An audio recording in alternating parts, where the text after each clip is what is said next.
पुत्र कैसा होना चाहिए? पुत्र पुत्र कहलाना अलग बात है और पुत्र होना या बेटा होना ये एक अलग विषय है। पुत्र होना चाहिए अर्जुन की तरह। अब आप सोचेंगे अर्जुन ने ऐसा क्या किया कि अर्जुन के जैसा पुत्र होना चाहिए। अर्जुन के जैसा इसलिए कि इसके लिए कहानी आप सुने। अर्जुन की माँ अर्जुन से बहुत प्रेम करती थी और अर्जुन भी अपनी माँ से बहुत प्रेम करते थे।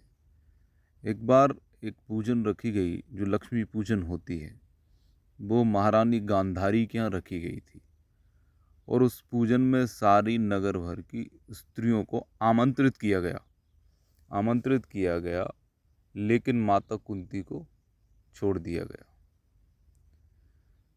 तो उस समय महल में एक हाथी हुआ करता था और उस हाथी की पूजन विशेष रूप से की जाती है लक्ष्मी पूजन के दिन।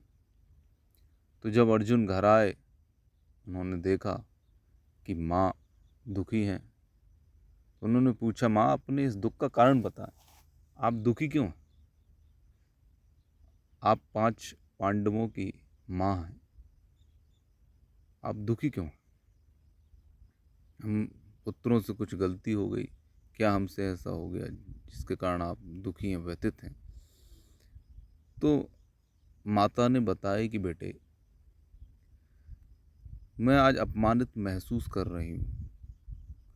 गांधारी के यहाँ पूजन है और उन्होंने सारे नगर की स्त्रियों को आमंत्रित किया है मुझे छोड़ के। तो अर्जुन ने बोला, माँ वो पूजन हम यहाँ भी कर सकते हैं अपने घर पे, क्या वजह है कि आप इसके लिए इतना दुखी हैं?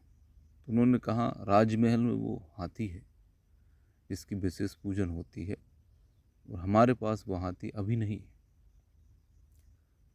तब अर्जुन ने कहा कि माँ बस इतनी सी बात, अरे आपके लिए तो मैं इंद्र का ऐरावत हाथी उतार दूंगा जमीन पर और आप उसकी पूजन करें।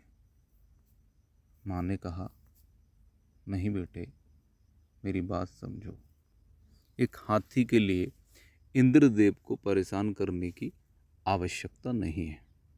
लेकिन अर्जुन ने माँ के चरणों में प्रणाम किया और अपने एक बाण से संदेशा पहुंचाया इंद्र के यहाँ, और इंद्रदेव ने ऐरावत, जो कि सर्वश्रेष्ठ हाथी है, उसको पृथ्वी पर पहुंचा दिया।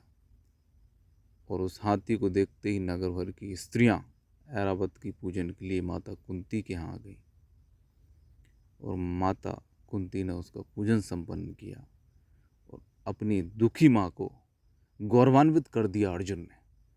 तो पुत्र ऐसे होने चाहिए। आजकल हम देख रहे हैं पुत्र क्या है, क्या कर रहे हैं पुत्र?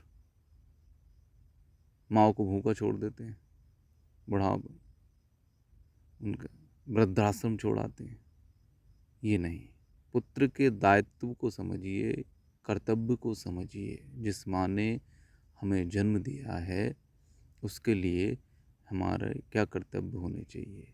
अर्जुन की तरह बनिए, अर्जुन बनिए। क्योंकि दुर्योधन जैसे पुत्रों को तो माएँ भी आशीर्वाद नहीं दिया करती। आपको जानकारी होगी, जब युद्ध के लिए दुर्योधन महाभारत युद्ध के लिए कुरुक्षेत्र की तरफ बढ़ रहा था तो उसने माता कुंती को प्रणाम किया। तो माता कुंती ने उससे कहा चिरंजीवी भव, लेकिन उन्होंने ये आशीर्वाद नहीं दिया कि विजय भव। ऐसे कुपुत्रों को तो माताएं भी त्याग देती हैं।